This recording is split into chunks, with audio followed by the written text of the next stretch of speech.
ചെമ്പരത്തി പൂക്കൾ കൊണ്ടേ നമുക്ക് ചായ ഉണ്ടാക്കി കുടിച്ചാലോ? തനി നാടൻ ചെമ്പരത്തി പൂവാണ് കേട്ടോ ഇതിനാവശ്യമുള്ളത്.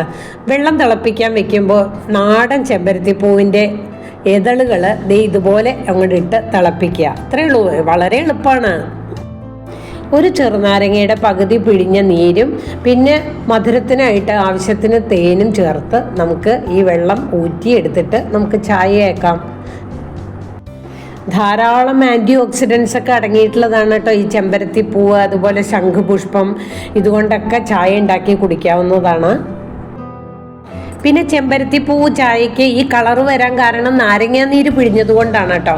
നാരങ്ങാനീര് പിഴിഞ്ഞിട്ടില്ലെങ്കിൽ വേറൊരു കളറായിരിക്കും കിട്ടുക. പിന്നെ ഈ ഗ്രാഫ്റ്റ് ചെയ്ത ചെമ്പരത്തി പൂവല്ല കേട്ടോ, സാധാരണ ചെമ്പരത്തി പൂവ് നാട്ടിൻപുറത്തൊക്കെ കണ്ടുവരാറില്ലേ, ആ പൂവാണ് ഇതിന് ഉപയോഗിക്കുക. അപ്പോൾ എല്ലാവരും ഉണ്ടാക്കി നോക്കിക്കോളൂ കേട്ടോ, നല്ലതാണ്.